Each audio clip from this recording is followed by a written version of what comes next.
The floor of the great hall tilted, and Elena Voss knew something was wrong before her body even understood it. One moment she was standing near the tall marble pillars, watching hundreds of wolves in silk and fur bow before the raised platform.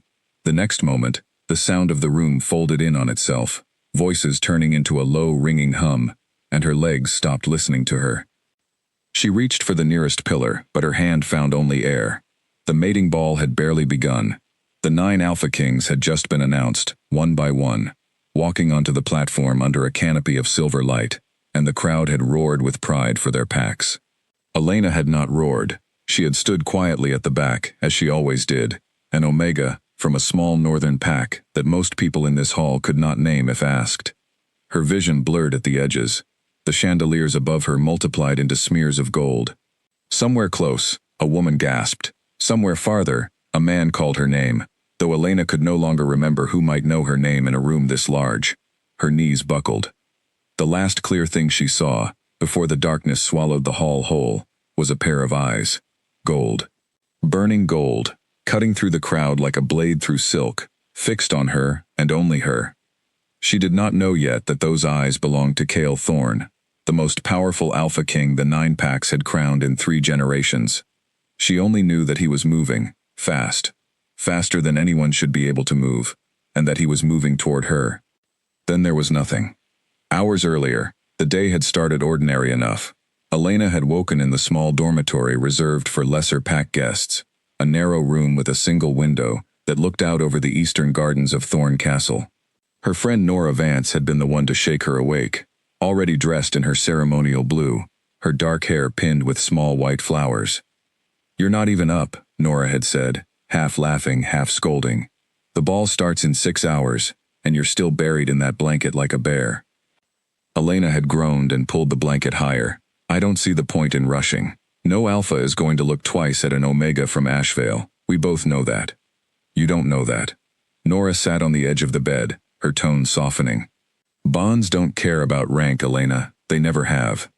Bonds also don't happen once in 3 generations, Elena said, sitting up at last, rubbing her eyes. "The last true bond recognition happened before either of our mothers were born. The odds are laughable." Nora had shrugged, unbothered, and gone back to fixing her hair in the small cracked mirror on the wall. "Laughable or not, I still want to see you in that green dress tonight. It brings out something in your eyes." Elena had let herself be talked into it, mostly because arguing with Nora took more energy than simply agreeing. By the time the sun began to lower over the western towers, she stood in front of that same cracked mirror, smoothing the fabric of a deep green dress that had once belonged to her mother. It was a little out of fashion, a little worn at the hem, but it was hers, and it felt like carrying a piece of home into a place that made her feel small. The castle itself made everyone feel small. Thorne Castle sat at the center of the 9 packs territory, a mountain of pale stone with towers that seemed to scrape the clouds.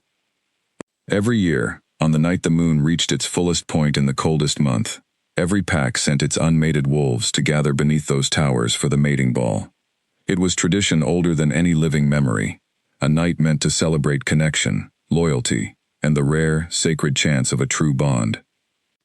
Elena had attended 3 of these balls already, and each time she had stood at the edges, watching alphas and warriors and daughters of noble packs pair off in slow, careful dances. Each time, she had gone home to Ashvale with nothing more than sore feet and a headache from the crowded halls. She expected nothing different this time. The great hall, when she and Nora finally entered it that evening, took her breath away despite herself. Silver light poured down from chandeliers shaped like crescent moons.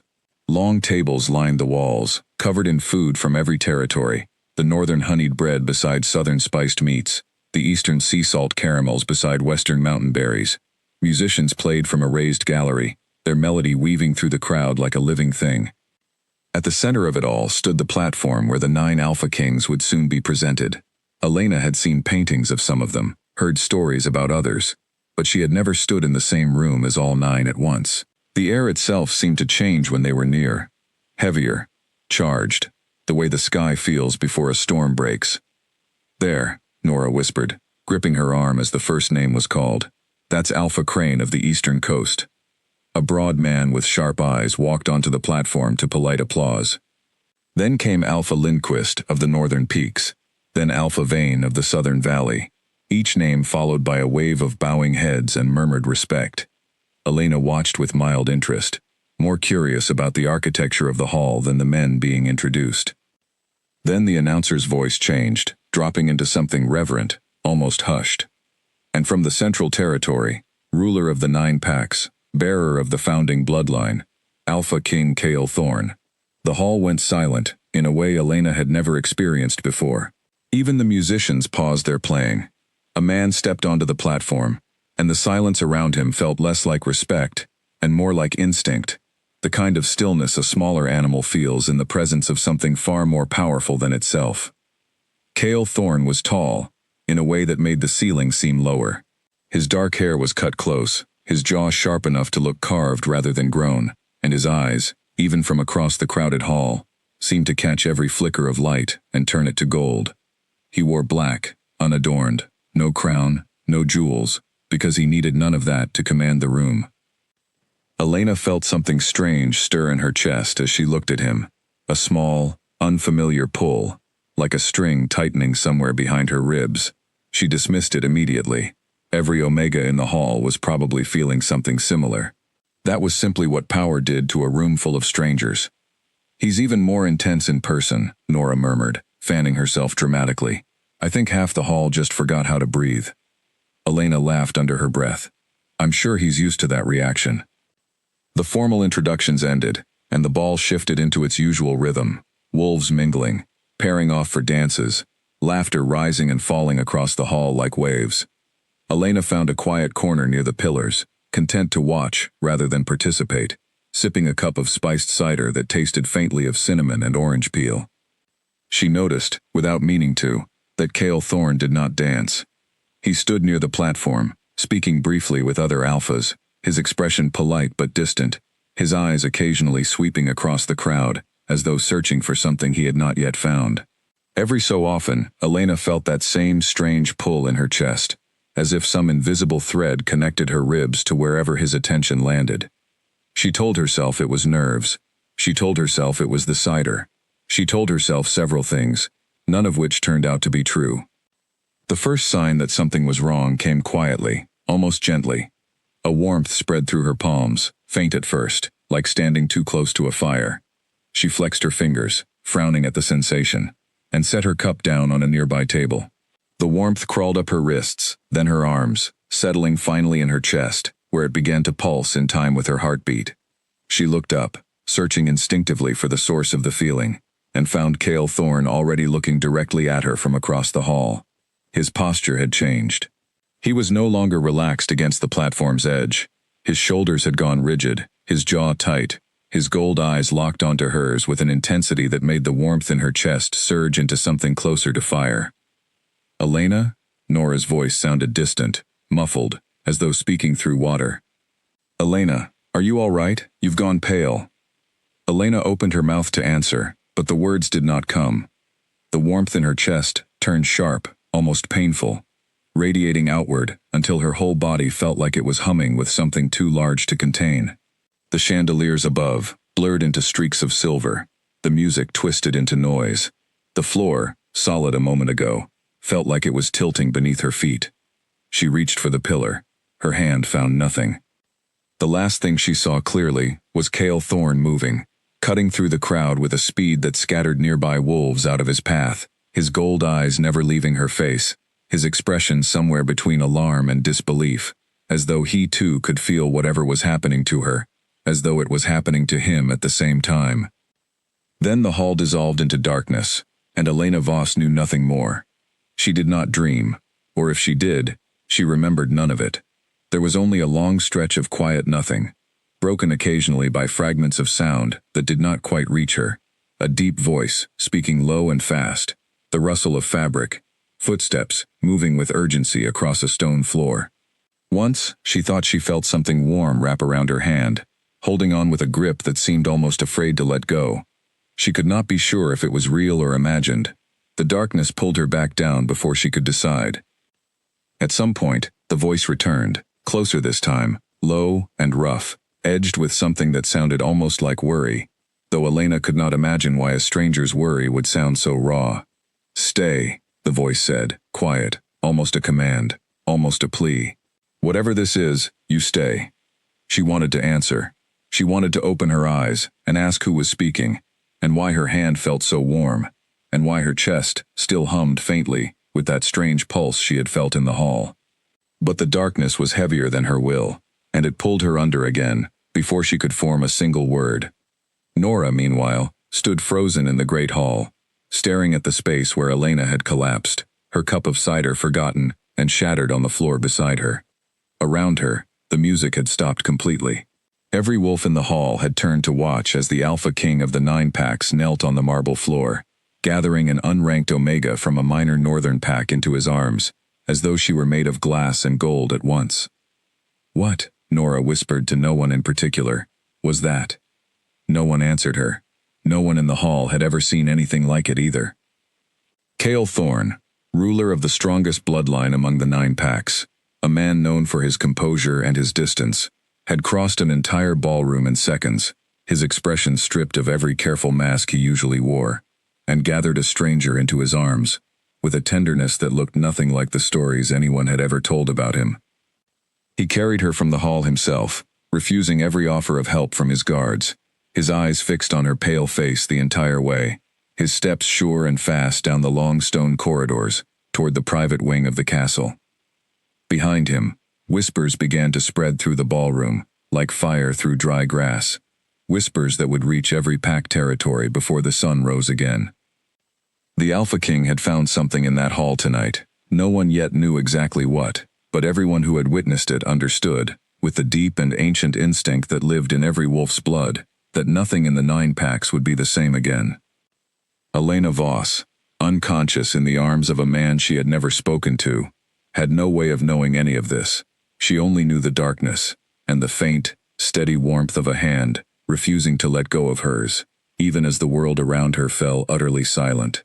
Sunlight woke her before anything else did.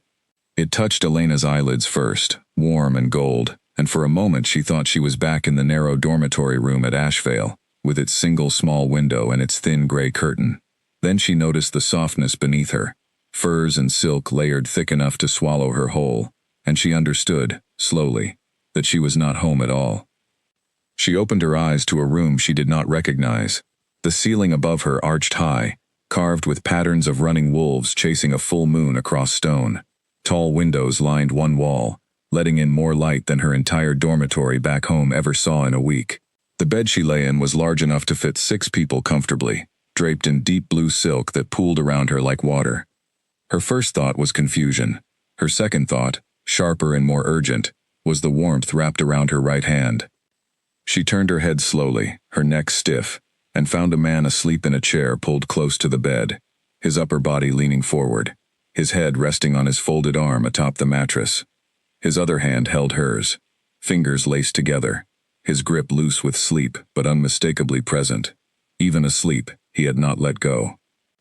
Elena studied him for a long moment, before recognition arrived, the dark hair, the sharp jaw, the unmistakable weight he seemed to carry, even in stillness.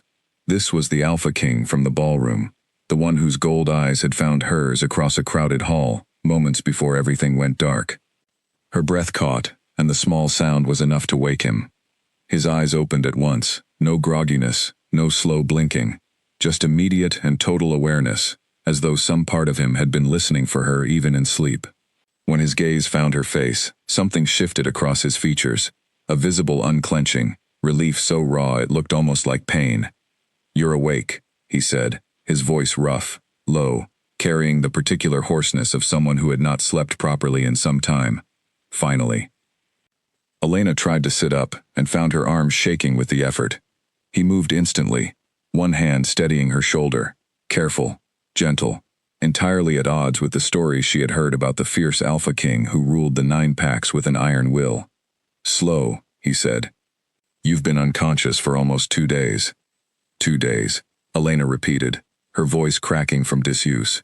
Her mind raced backward, trying to piece together the fragments, the ballroom, the warmth in her chest, the floor tilting beneath her feet. What happened to me? He was quiet for a moment, his gold eyes studying her face, as though searching for the right words, or perhaps bracing himself for how she might receive them. "Do you know who I am?" he asked instead. "Cale Thorne," Elena said. "Alpha King of the 9 Packs." She paused, glancing down at their still joined hands, and a flush of heat crept up her neck. "I don't know why I'm in your bed, or why you're holding my hand, but I would very much like an explanation." A ghost of a smile touched his mouth, there and gone, so quickly she almost missed it. "Fair enough." He drew a slow breath, and when he spoke again, his voice had steadied into something more careful, more deliberate.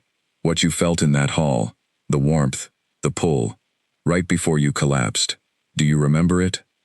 Elena's heart stuttered. "How do you know about that?" "Because I felt it too," he said simply, "at the exact same moment."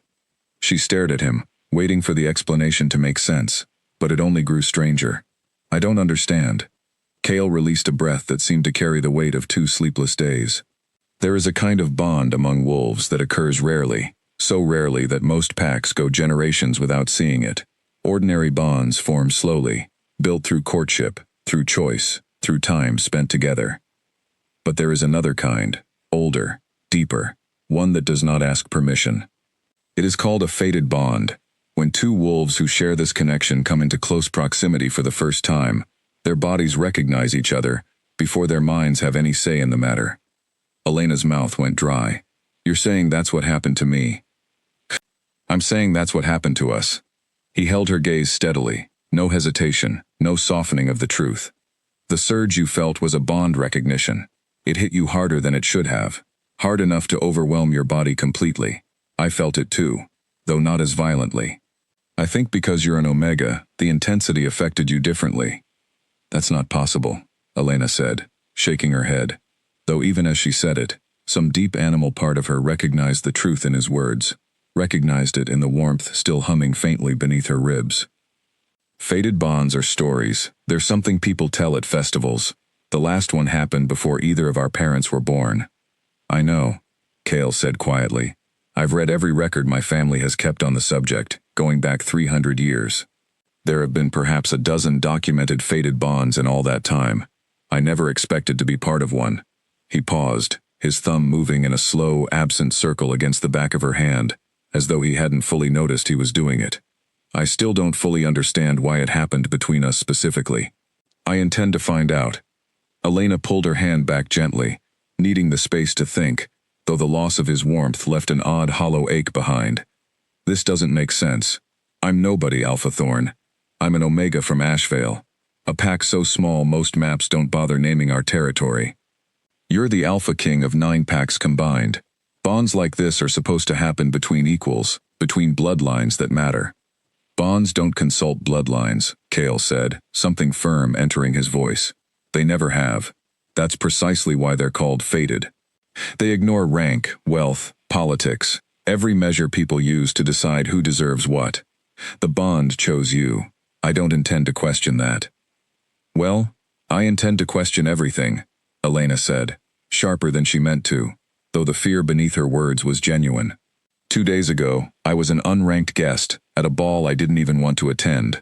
Now I'm waking up in the private chambers of the most powerful Alpha in 9 territories, apparently bonded to him by forces neither of us chose. Forgive me if I need a moment before I accept that calmly." Something in her tone seemed to reach him, softening the tension in his shoulders. "You're allowed as much time as you need," he said. "I won't pretend this is simple. It isn't, not for you. And not for me either, whatever it might look like from the outside." He hesitated, then added, quieter, "I've never held anyone's hand for 2 days straight before. I didn't plan for any of this." Despite herself, Elena felt the corner of her mouth twitch. "That's oddly comforting, somehow." "It should be," he said. "I'm not in the habit of losing composure. Ask anyone who knows me." Before Elena could respond, the tall doors of the chamber opened, and a woman entered without knocking, her steps brisk, her expression tight with visible concern. She was older, silver threading through dark hair pulled into a severe knot, dressed in the deep blue robes that marked castle physicians. "Alpha Thorne, I heard she's finally—" The woman stopped short at the sight of Elena sitting upright, blinking rapidly before composing herself. Oh, Thank the moon. I'm Clara Hart, the head physician here. How are you feeling, child? Confused, Elena admitted. Otherwise, well enough, I think. Clara moved forward, checking Elena's pulse with practiced efficiency, her sharp eyes flicking between Elena's face and Cale's, clearly noting the way he had not moved from his chair, had not put more than an arm's length of distance between himself and the bed since Elena woke. Your vitals are strong, Clara said after a moment, sounding relieved. Stronger than I expected, given the intensity of the surge. Whatever bond triggered this reaction, it seems your body has already begun stabilizing around it. She glanced again at Cale. You should let her eat something, and perhaps release her hand long enough for the poor girl to have breakfast. Cale's jaw tightened slightly, but he stepped back, giving Elena the space to sit fully upright, without his arm hovering nearby. I'll have food brought, he said, moving toward the door, though his gold eyes lingered on Elena a moment longer than necessary, before he finally left the room. Once he was gone, Clara turned to Elena with an entirely different expression, something between sympathy and quiet wonder. I've worked in this castle for 23 years, Clara said, lowering her voice. I've treated 3 Alpha Kings and countless wolves through every kind of injury this life can offer. I have never, not once, seen Cale Thorne behave the way he has these past 2 days. He hasn't left this room except to change clothes. He barely slept. He refused every meal his stewards brought until I threatened to have him restrained. Elena absorbed this quietly, unsure what to do with the information. Is that unusual for him? Clara let out a short laugh, disbelieving. Unusual doesn't begin to cover it. That man built his reputation on being unshakable. I've seen him negotiate through assassination attempts without raising his voice, and yet here he sat, for 2 straight days, holding the hand of a stranger like the world would end if he let go. She studied Elena's face carefully. Whatever this bond is, child, I'd wager it's not one-sided. Elena's cheeks warmed, and she looked down at her own hand, still faintly tingling where his fingers had been. I don't know what to think about any of this. No one expects you to, not yet, Clara said gently. But I'd advise you to eat something, rest properly, and let yourself absorb the truth slowly. The 9 packs have waited 3 generations for a bond like this. Whatever comes next, it won't be simple. But it also won't be something you have to face without support, whether you believe that yet or not. Elena thought of Nora, wondered if her friend knew what had happened, wondered what the rest of the ballroom must think after watching her collapse and vanish into the Alpha King's private chambers. The idea of facing that many curious eyes made her stomach twist. As if summoned by the thought, a soft knock sounded at the door, and Nora's voice carried through before anyone answered. Elena? Elena, please tell me you're awake. I've been sick with worry. They wouldn't let me see you. Clara moved to open the door, and Nora rushed in, her ceremonial dress rumpled from what looked like 2 days of not changing it, her dark hair falling loose from its careful pins. She crossed the room in seconds and gripped Elena's hands tightly, tears standing bright in her eyes. I thought you were dying, Nora said, voice shaking. You just collapsed, right in the middle of everyone. And then he was there, and he carried you out himself, and no one would tell me anything, and I have never been so frightened in my entire life. I'm all right, Elena said, squeezing her friend's hands, trying to project a calm she did not entirely feel. I promise, I'm all right. You are not all right, Nora said, pulling back to study her properly. You're bonded to the Alpha King of the 9 packs. That is the opposite of all right. That is the single strangest thing that has ever happened to anyone I know, and I need you to explain it to me immediately. Despite everything, despite the fear and the confusion still tangled together in her chest, Elena felt a small, surprised laugh escape her. I don't fully understand it myself yet. Then we'll figure it out together, Nora said firmly, settling onto the edge of the bed with the stubborn determination Elena had relied on since childhood. Start from the beginning. Tell me everything you remember. So Elena did, piecing together the fragments, the warmth in her chest, the tilting floor, the fragments of a low voice telling her to stay. Nora listened with wide eyes, occasionally glancing toward the door as though expecting the Alpha King himself to reappear at any moment. Outside that room, word of the fated bond had already begun spreading far beyond the castle walls, carried by messengers riding hard toward every pack territory before the sun had fully risen. By evening, All 9 packs would know that their Alpha King had found a bond thought impossible in this generation. Bonded not to a noble daughter or a warrior of standing, but to an unranked Omega from a pack most of them had never bothered to learn the name of. Not everyone who heard the news would celebrate it. Some would question it, some would resent it, and somewhere among the 9 territories, certain ears would hear the story and begin, quietly and carefully, to consider what an unranked Omega, bonded to the strongest Alpha in generations, might mean for plans long set in motion, plans that had never accounted for a bond like this appearing at all. Elena knew nothing of this yet. She knew only the warmth still lingering in her chest, the strange gravity of gold eyes that had not wanted to look away from her, and the quiet, unshakable feeling that her life, whatever shape it had been building toward before that ballroom, had changed completely and would never fold back into its old lines again. By the 4th morning, Elena had learned that being bonded to an Alpha King came with a particular kind of exhaustion that had nothing to do with sleep. It was the exhaustion of being watched. Every hallway she walked through in Thorn Castle seemed to hush the moment she entered it, servants and guards alike pausing their conversations to track her with curious, calculating eyes. She had grown up invisible in rooms full of stronger wolves. Now she could not take 3 steps without feeling like every gaze in the castle had turned toward her at once. She sat now in a small study near the eastern wing, a room Cale had offered her as a quiet retreat, its shelves lined with books on pack history and territory law. Nora sat across from her, sorting through a small mountain of correspondence that had arrived overnight, most of it addressed to Elena directly, something that still felt strange to see written on official parchment. "This one's from Alpha Vane's household," Nora said, holding up a cream-colored envelope sealed with a southern crest, asking to arrange a formal introduction before the Winter Council convenes.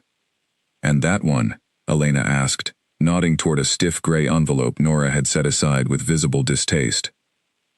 "That one," Nora said, "is from someone claiming to represent the interests of several noble bloodlines who feel their daughters were, and I quote, more suitably positioned to receive the Alpha King's bond." She tossed it onto the growing pile. "Charming people." Elena rubbed her temples. "How many of those have come in?" 6, so far. Today. Nora's voice softened slightly. "Elena, I know this is a lot, but I want you to know something. Whatever these people think about rank and bloodlines, none of it changes what actually happened in that ballroom. The bond chose you, not them." "I know that," Elena said, though the words felt thinner each time she repeated them. "Logically, I know that. It's harder to feel it when half this castle looks at me like I've stolen something that was never mine to take." The study door opened before Nora could respond, and Cale entered, still dressed for a morning council session, his expression carrying the particular tightness Elena had already learned to associate with difficult meetings. He crossed the room and settled into the chair beside hers, close enough that his presence alone seemed to ease some of the tension gathered in her shoulders, an effect she still hadn't grown fully used to. "Rough morning?" she asked. "The council convened early," he said. 3 of the pack alphas wanted to discuss the bond directly. Elena's stomach tightened. "And?" Cale's jaw flexed. "And they raised concerns. About lineage, about political precedent, about what it means for the 9 pack's future stability if the Alpha King's mate holds no rank or bloodline standing. They want you to reject the bond," Elena said quietly. It wasn't a question.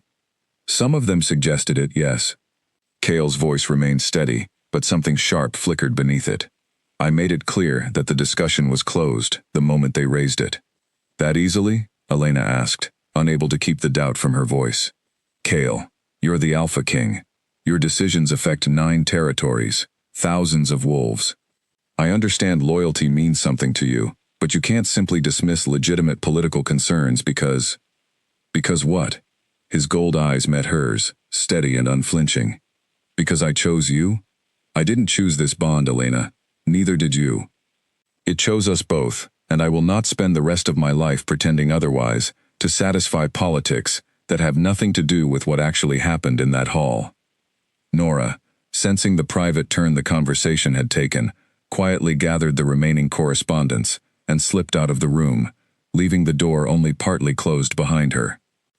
Elena stood, moving toward the tall window that overlooked the eastern gardens, needing the space to think, even as some part of her chest ached at the distance she was placing between them.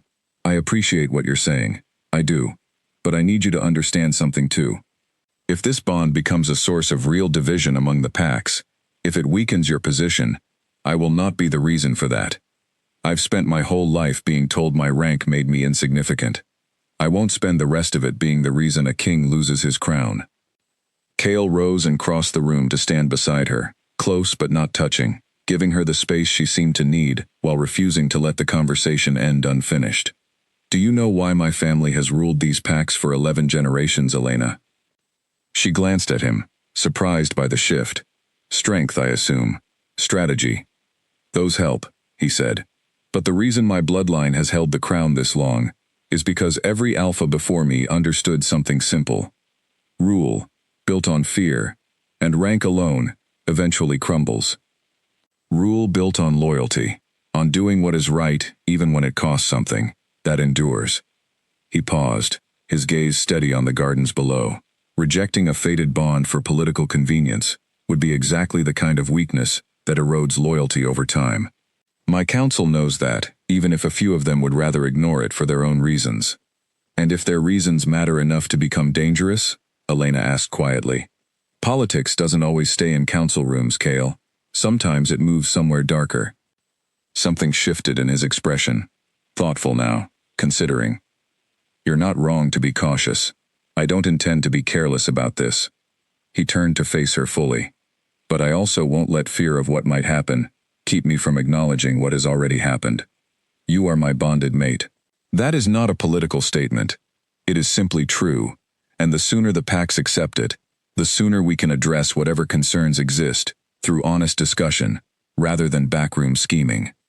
Elena studied his face for a long moment, searching for any trace of doubt and finding none. It should have reassured her more than it did. Instead, a small, uneasy feeling settled in her chest, the sense that something about this entire situation ran deeper than either of them yet understood. Kale, she said slowly, why did the bond hit me so hard? You said fated bonds are rare, but even among rare things, my reaction was extreme enough to leave me unconscious for 2 days. Doesn't that seem strange to you? His expression sharpened with interest, as though she had voiced a question he had already been quietly turning over. It does. I've been looking into it, actually. There's very little documented about bond intensity variance, but what records exist suggest the strength of a surge sometimes correlates with bloodline significance. Stronger lineages tend to produce stronger reactions. My lineage isn't strong, Elena said. My mother's pack barely holds enough land to sustain itself. My father's side was smaller still. There's nothing remarkable about my bloodline, Kale. I've checked our family records myself, more than once, mostly out of boredom as a child. Perhaps, Kale said, though something in his tone suggested he wasn't entirely convinced. Or perhaps, your family's records aren't as complete as you believe. I've asked my archivists to look into Ashvale's founding history. It's a small pack, but small doesn't always mean simple. Some of the oldest bloodlines deliberately kept themselves obscure, especially after the territorial wars 3 centuries ago, when standing out too clearly could mean becoming a target. Elena frowned, an uneasy prickle running down her spine. You think my family was hiding something? I think it's worth finding out, Kale said carefully. Not to alarm you, simply to understand what we're dealing with.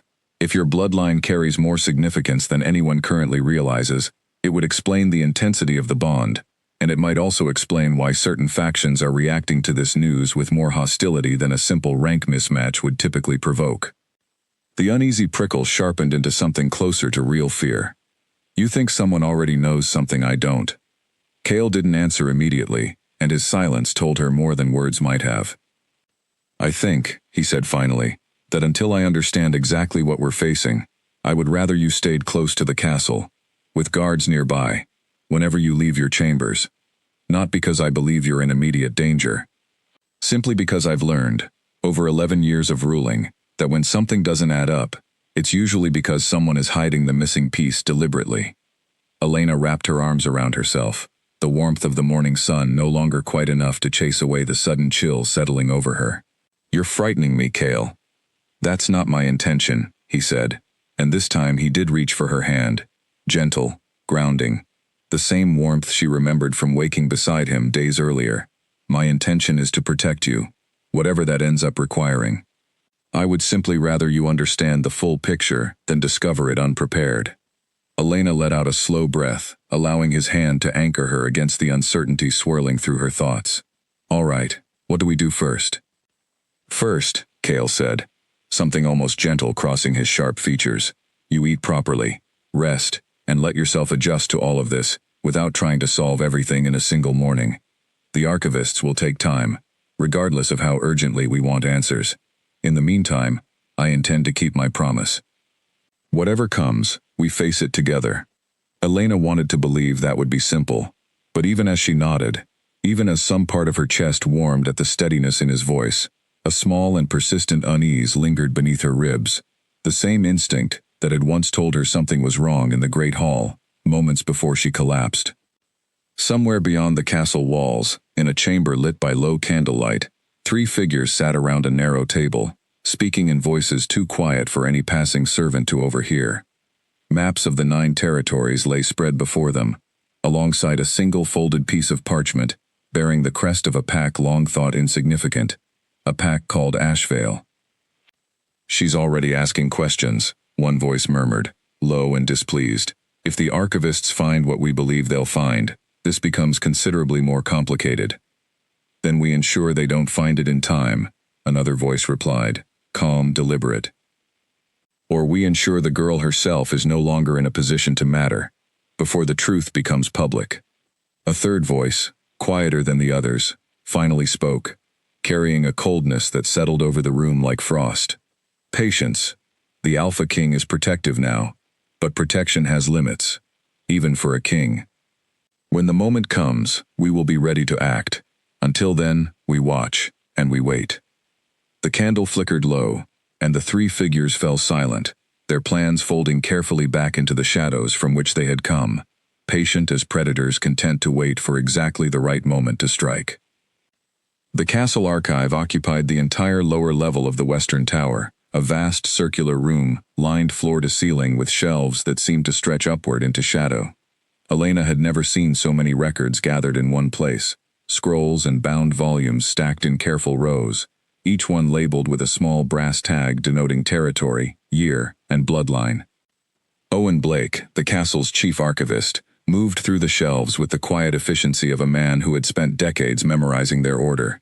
He was younger than Elena expected for someone holding such a position, perhaps only a handful of years older than herself, with ink-stained fingers and round spectacles that kept sliding down his nose. "Ashvale," Owen murmured, pulling a thin, weathered volume from a high shelf and blowing a light layer of dust from its cover. "Not much here, admittedly. Most of the pack's early records were lost during the territorial wars, along with quite a lot of documentation from smaller packs in that period. But there's a curious note in what survived."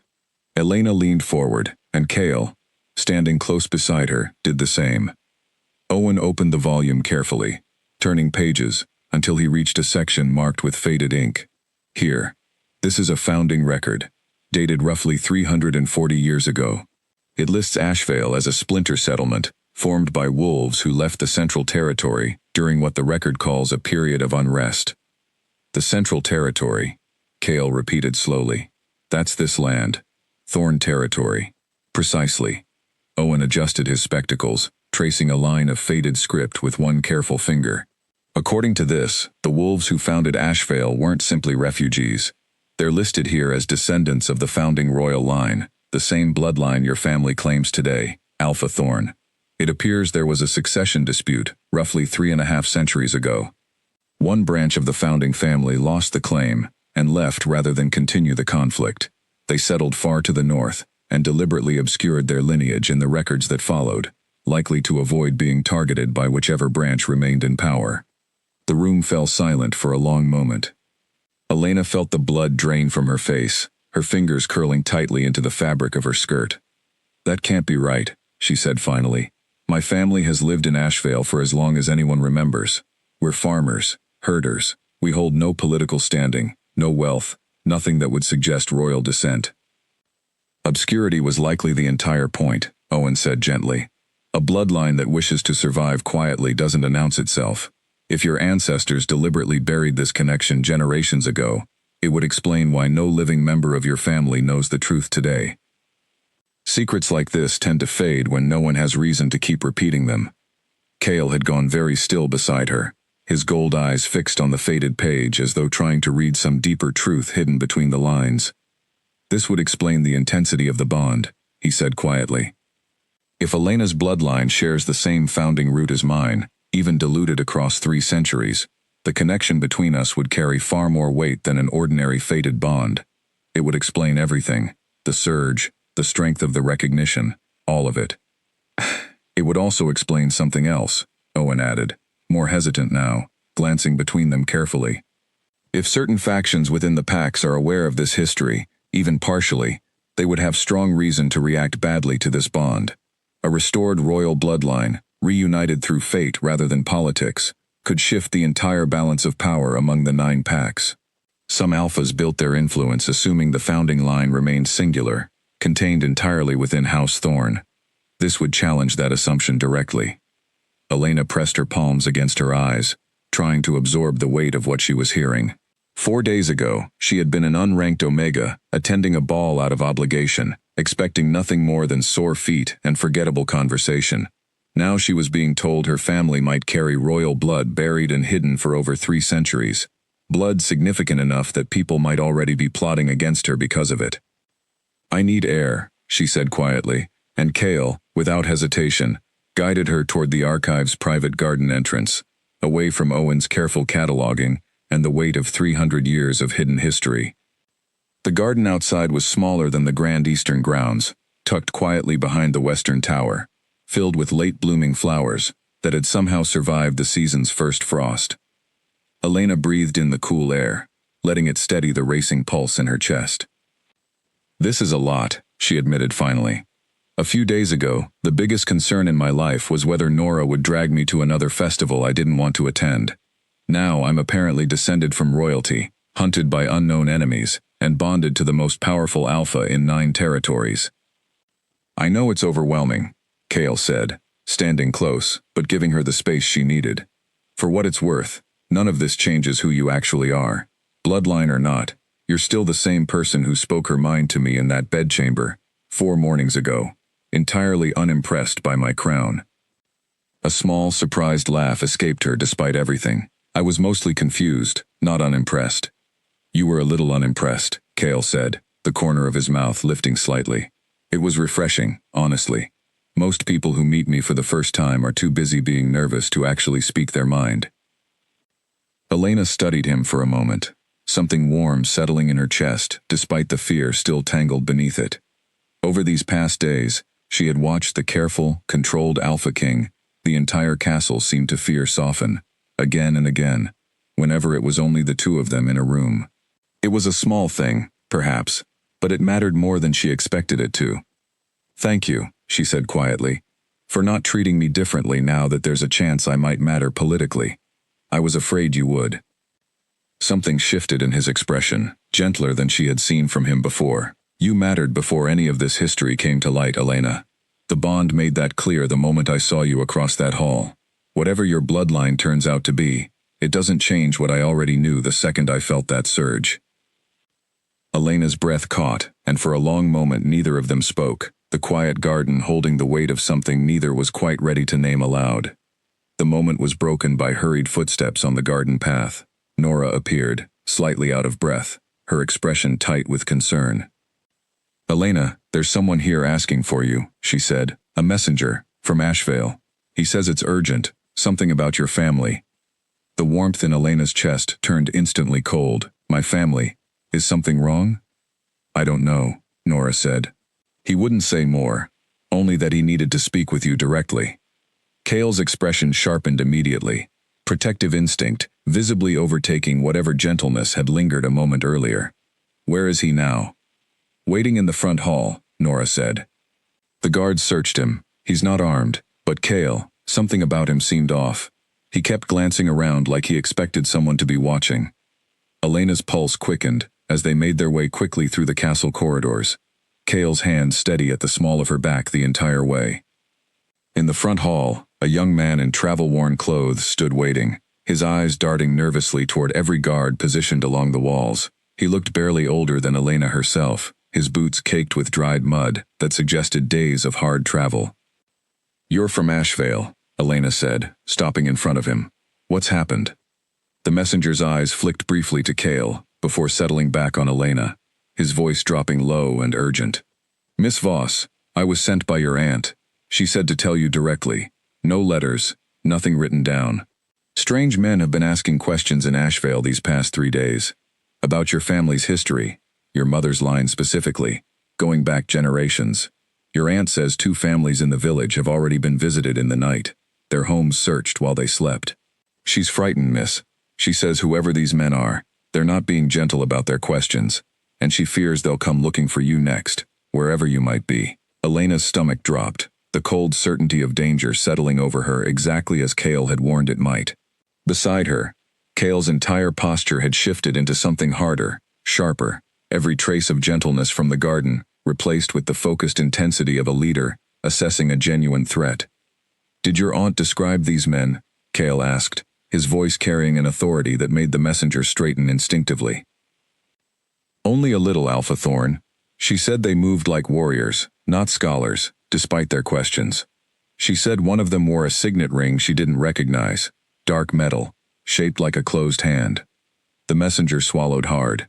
She was afraid to say more, in case it reached the wrong ears. Kale's jaw tightened visibly, some private recognition flickering behind his gold eyes. "A closed hand," he repeated quietly, almost to himself. "I know that mark." Elena turned to him, fear sharpening into something closer to dread. "Kale, what is it?" He didn't answer immediately, his gaze distant, calculating, already 3 steps ahead of the conversation happening in front of him. When he finally spoke, his voice had dropped into something low and grim, the voice of a king, recognizing an old and familiar danger, reasserting itself after years of quiet. "It's the mark of a faction that nearly tore the Pax apart during my grandfather's reign," he said. "A group that has always believed the founding bloodline should remain singular, unchallenged, entirely within House Thorn. We thought they'd been dismantled decades ago." His eyes met Elena's, sharp with new and urgent purpose. "If they're the ones investigating Ashvale, then this has moved far beyond politics. We need to move you somewhere secure, immediately. And I need to send word to Ashvale to protect your family, before whoever is asking questions decides that questions aren't productive enough anymore." The warmth of the garden, the fragile, hopeful moment they had shared only minutes earlier, felt suddenly very far away, replaced entirely by the cold, sharpening awareness that whatever threat had been circling quietly at the edges of Elena's new life had just stepped, unmistakably, into the light. 3 days after the messenger's warning, Elena stood in the castle's eastern courtyard, watching the sun climb slowly over the mountains, while guards moved in careful, practiced patterns around her. Kale had doubled her protection immediately, assigning 2 of his most trusted warriors, a quiet, watchful woman named Piper Doyle, and a broad-shouldered man called Silas Crane, to remain within sight of her at all times. Word had been sent to Ashvale as well, extra guards dispatched to watch over her aunt and the rest of her family, until the threat could be properly understood. For 3 days, nothing happened. No further messengers arrived. No strange men were spotted near the castle grounds. Elena had almost allowed herself to believe the danger had passed, that whoever had been asking questions in Ashvale had simply moved on, discouraged by the sudden presence of armed guards protecting a small pack that had never needed them before. She should have known better. The trouble began during what was meant to be a quiet visit to the Eastern Market Square, a rare outing Kale had reluctantly approved after days of Elena insisting she could not remain locked inside the castle indefinitely. Piper and Silas flanked her closely as she moved between stalls, the autumn air crisp and pleasant, filled with the scent of roasted chestnuts and fresh bread from the baker's cart. Elena had just paused to admire a display of hand-carved wooden birds when she felt it, the same faint prickle of instinct that had warned her something was wrong in the great hall days earlier, though this time it carried no warmth, only a cold, creeping unease that lifted the hair along her arms. "Piper," she said quietly, "something feels wrong." Piper's expression sharpened instantly, her hand moving toward the blade at her hip as her eyes swept the crowded square. Where? Elena couldn't say exactly. It was simply a feeling, a pressure at the edges of her awareness, like being watched from somewhere she couldn't identify. I don't know. I just feel it. Silas moved closer, positioning himself deliberately between Elena and the open street, his own eyes scanning rooftops and alley entrances with the trained efficiency of a warrior who had learned long ago never to dismiss instinct, his own or anyone else's. We should move her back toward the castle. They had taken perhaps 6 steps toward the market's northern exit when the crowd around them shifted suddenly, too quickly, too deliberately to be accidental. A cluster of figures in dark travel cloaks emerged from 3 different directions at once, moving with the coordinated precision of trained warriors, rather than the chaotic press of ordinary market-goers. Elena, stay behind me, Piper said sharply, already pulling her blade free. What followed happened faster than Elena could fully track. Silas moved to intercept the nearest cloaked figure, his larger frame blocking their path, while Piper positioned herself protectively at Elena's side, guiding her backward through the scattering crowd. Market-goers screamed and scattered, overturning stalls in their panic. Wooden birds and fresh bread crushed underfoot as the square dissolved into chaos. A hand closed around Elena's wrist from behind, strong and unyielding, yanking her sideways away from Piper's protective stance. She twisted instinctively, driving her elbow backward with a strength she hadn't known she possessed, connecting solidly enough to loosen the grip for just a moment, long enough for her to stumble free and press herself against the nearest wall, heart hammering, breath coming in short, panicked gasps. The man who had grabbed her wore the same dark signet ring the Ashvale messenger had described, a closed hand pressed into dark metal, catching the morning light as he advanced toward her again, with cold, calculated purpose. Come quietly, he said, his voice low and flat, and no one else needs to be hurt today. I don't think so, a new voice snarled, and the man barely had time to turn before Silas collided with him bodily, driving him backward into an overturned stall with enough force to end the confrontation immediately. Piper appeared at Elena's side a heartbeat later, pulling her firmly away from the wall and back into motion. We need to move, now, before more of them regroup. They were halfway across the square when Elena heard hoofbeats, fast and heavy, cutting through the remaining chaos. She turned, half expecting more danger, and instead found Cale himself, mounted and moving at a speed that scattered the last of the panicked crowd, his expression carrying a fury Elena had never seen on him before, sharp and absolute, and entirely focused on the threat still gathered at the square's edges.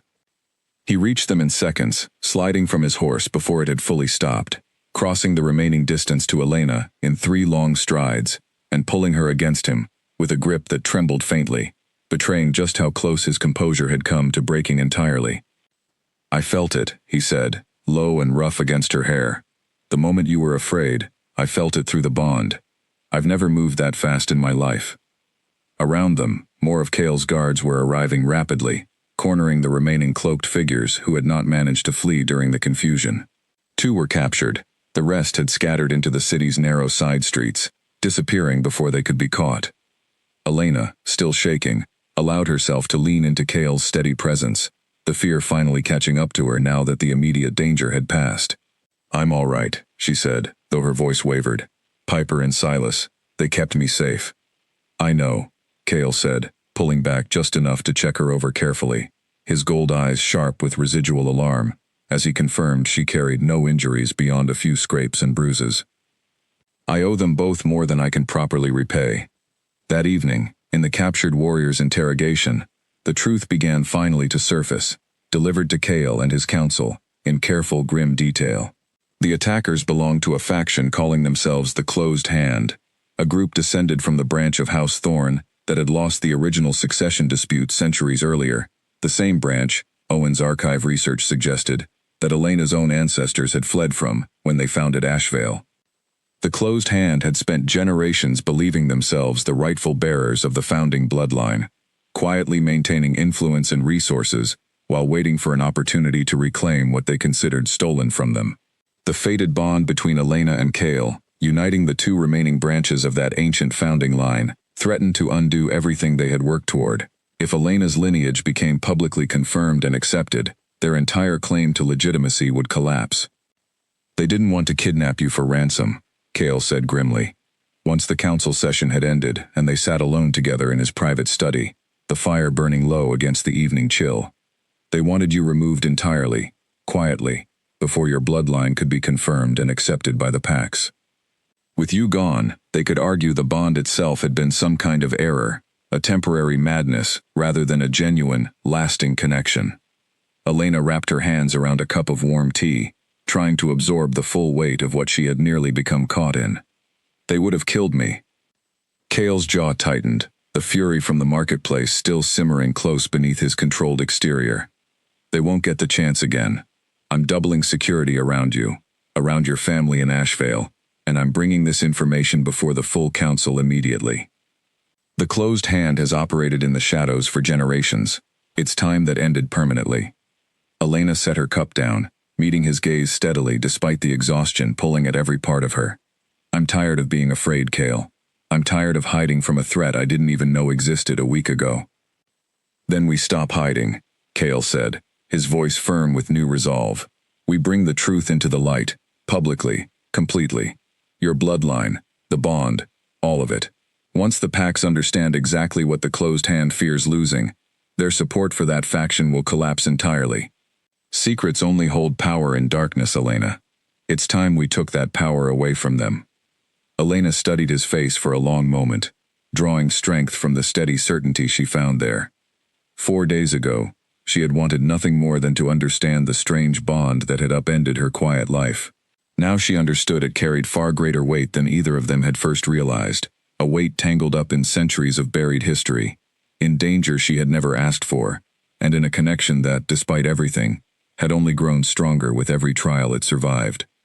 All right, she said finally, steadier now, the fear slowly giving way to something firmer beneath it. Let's take that power away from them. The full council convened 3 days later, in the grand hall itself, the same room where Elena had collapsed less than 2 weeks earlier, though now it looked entirely different, filled not with dancers and music, but with the assembled alphas of all 9 packs, their advisors, and rows of witnesses drawn from every territory. Elena stood at the edge of the platform beside Cale, her green dress replaced now with formal attire in deep silver and blue, the colors of House Thorn, worn at Cale's quiet insistence. You don't have to do this alone, he had told her that morning, steadying her hands as they trembled while she dressed. Whatever happens in that hall, I stand beside you the entire time. Now, facing 9 Alpha Kings and their assembled courts, Elena drew a slow breath and reminded herself of that promise. Owen Blake presented the archive findings first, methodical and precise, laying out the founding records of Ashvale alongside House Thorn's own genealogical documents, tracing the 2 bloodlines back to their shared origin 3.5 centuries earlier. Murmurs rippled through the assembled crowd as the evidence mounted, undeniable in its careful documentation. This explains the intensity of the bond recognition, Owen said, addressing the full council. A fated bond between 2 branches of the same founding line would produce a far stronger reaction than an ordinary bond between unrelated bloodlines. Miss Voss's collapse was not weakness. It was the natural result of an extraordinarily powerful connection, one strong enough to overwhelm even a fully trained warrior, let alone someone entirely unprepared for it. Alpha Vane of the Southern Valley, one of the more skeptical voices among the 9, leaned forward with narrowed eyes. Even accepting this history, records alone don't prove the girl herself carries the bloodline in any meaningful strength. Diluted blood across so many generations could easily produce nothing significant. With respect, Alpha Vane, Cale said, his voice carrying easily across the hall without need for volume. The bond itself is the proof. I have felt fated connections described in historical record, and none carried the force of what passed between us in this very hall. Blood does not lie about its own strength, regardless of how many generations separate its branches. It was then that Silas stepped forward, escorting the 2 captured members of the Closed Hand faction, before the assembled council, its their hands bound, their expressions carrying the particular defiance of true believers, rather than mere hired warriors. These 2 were captured during the attempted abduction in the Eastern Market, Cale announced, his voice hardening. They belong to a faction calling themselves the Closed Hand, descended from the losing branch of House Thorne's founding succession dispute. They have spent generations operating in the shadows, believing themselves the rightful sole heirs of the founding bloodline.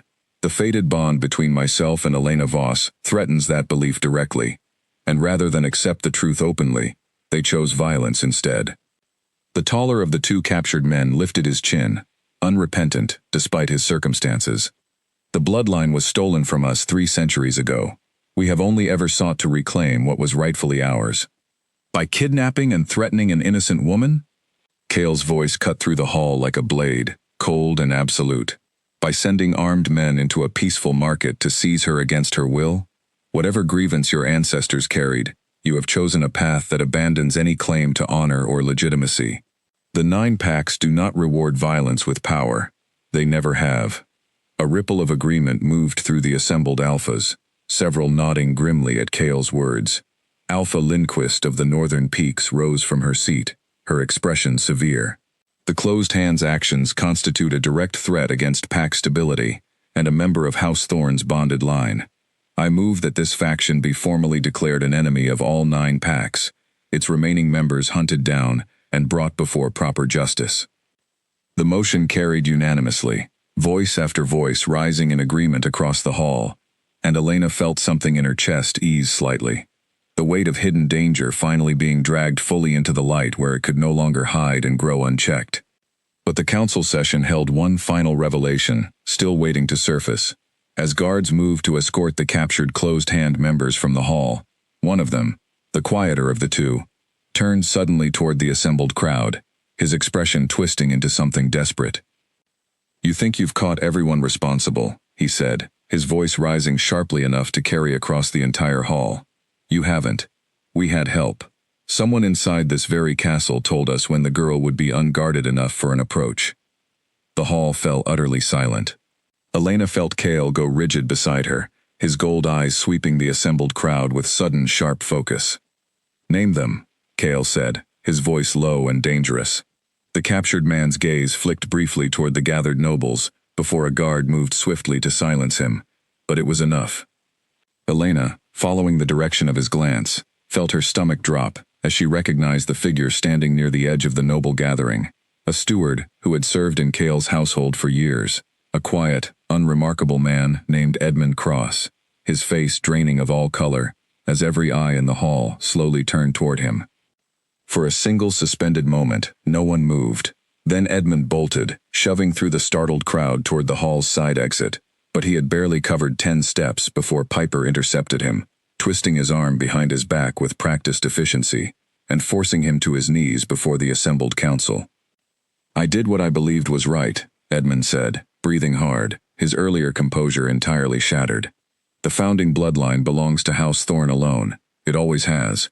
I couldn't stand by and watch some unranked Northern Omega dilute 300 years of legitimate rule." "You nearly got her killed," Cale said, his voice quiet now, more dangerous for its lack of volume than any shout could have been. "You served this household for 6 years, Edmund. I trusted you. And I served the bloodline's true purity longer than that." Edmund spat back, defiant even in defeat. "You'll understand eventually, Alpha Thorne. Once the chaos this bond creates finally becomes clear to you." "The only chaos here," Cale said, "is the kind you and your allies manufactured through fear and deceit. Take him for questioning. I want every name he knows, every contact within the Closed Hands network, extracted through proper interrogation before the week is finished." As guards led the struggling steward from the hall, the assembled council members began murmuring among themselves, the full scope of the conspiracy finally becoming clear. Elena stood quietly through it all, exhaustion and relief tangled together in equal measure, grateful beyond words that the danger circling her these past weeks finally had a name, a face, a resolution within reach. Cale turned to her once the hall had begun to settle, his expression softening from the hard authority of moments earlier into something warmer, more private. "It's nearly over," he said quietly. "The remaining Closed Hand network will be dismantled within weeks, now that we know where to look. Your family in Ashvale will be safe. This castle will be safe."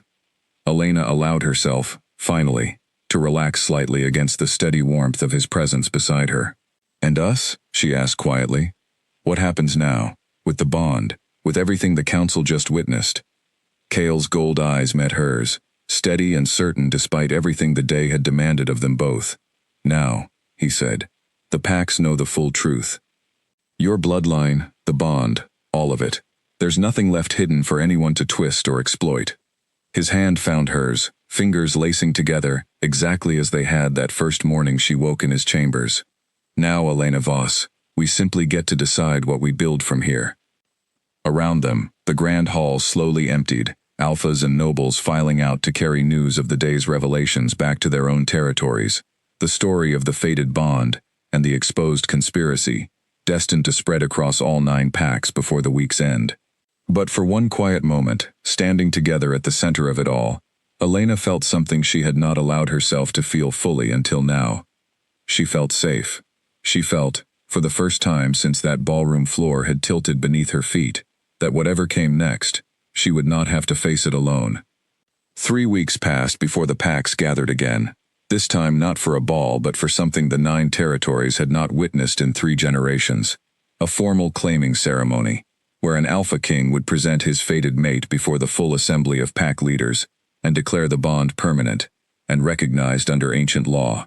Elena had spent much of those 3 weeks learning what that would actually mean, sitting through long sessions with Owen on Pack history and law, practicing the formal words expected of her, growing slowly more comfortable in a role she had never imagined for herself.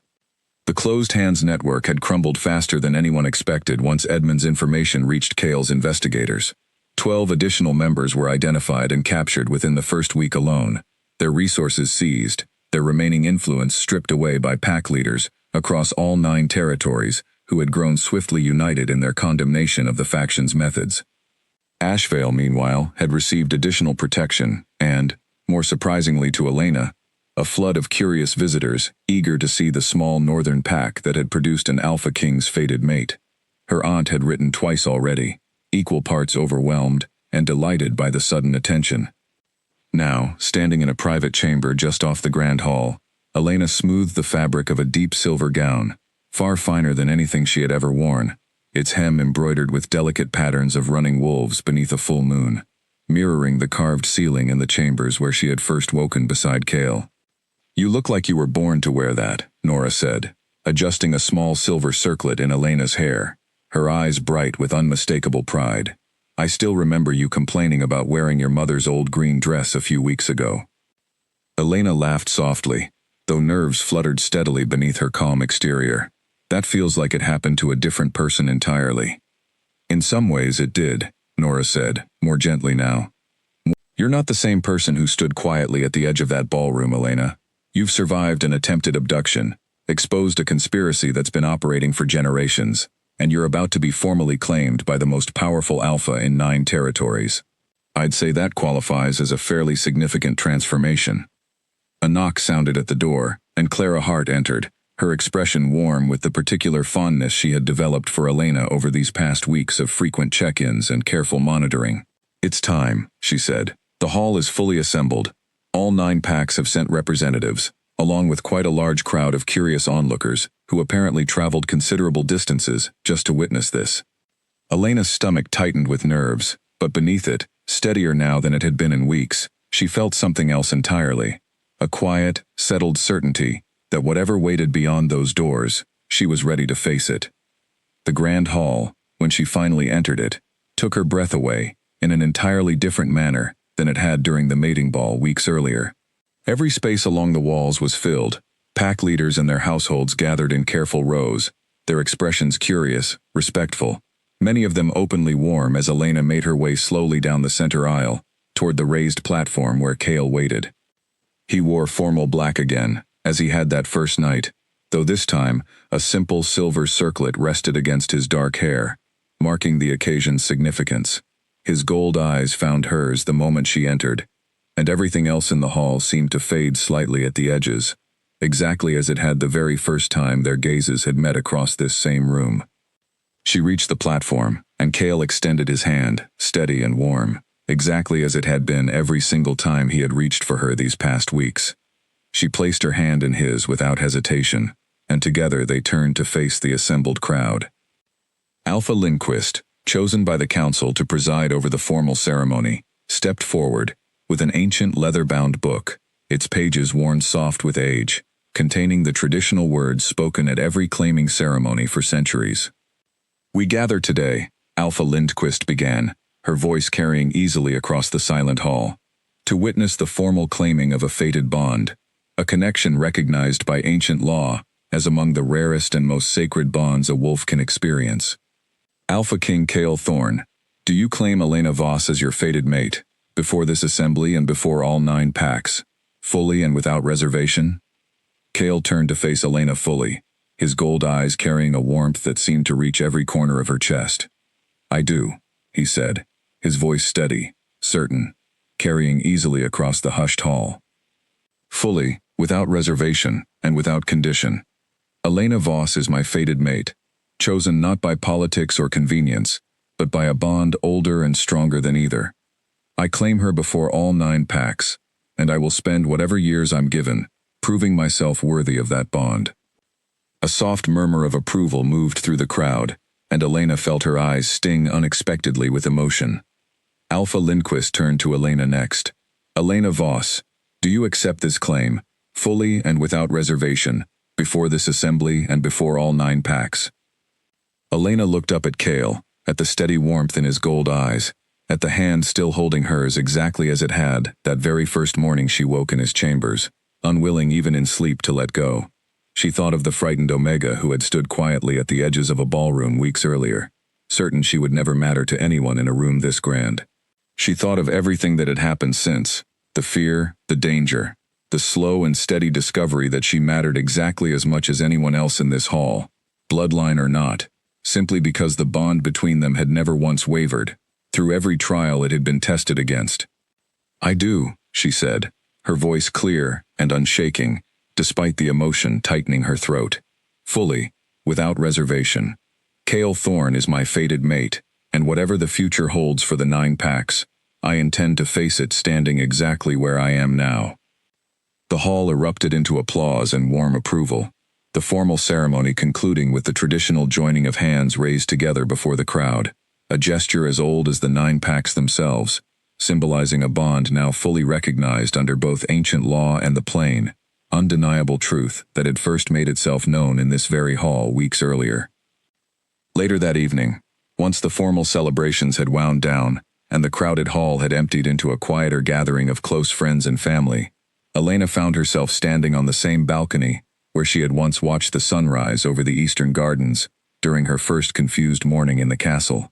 Cale joined her quietly, wrapping a warm cloak around her shoulders against the evening chill, his hand finding hers exactly as it always did. "Do you remember what you asked me that first morning?" he said softly, watching the stars begin to emerge over the mountains. "Why I was still holding your hand?" Elena smiled, leaning into the warmth of his side. "I remember being thoroughly confused about the entire situation." "I've thought about it since," Cale said. "I think some part of me knew, even before I understood the full weight of what had happened between us, that letting go would have felt like losing something I couldn't afford to lose. I've never been able to fully explain it beyond that." Elena turned to face him fully, studying the familiar sharp lines of his face, softened now by something far gentler than the composed authority the rest of the 9 packs usually witnessed. "I think I understood it too, somewhere underneath all the confusion. I just needed time to catch up to what my heart already knew." Cale lifted her hand gently, pressing a soft kiss against her knuckles, his gold eyes never leaving hers. "Then I suppose we're exactly where we're meant to be." Below them, the castle grounds settled into quiet evening stillness, the celebrations of the day fading into distant, contented murmurs. Somewhere beyond the mountains, the last members of the closed hands shattered network continued their retreat into irrelevance, their centuries-old grievance finally, decisively laid to rest. Somewhere north, in the small pack of Ashvale, Elena's family prepared to travel south for an extended visit, eager to see the daughter who had once felt invisible, now standing proudly beside an Alpha King.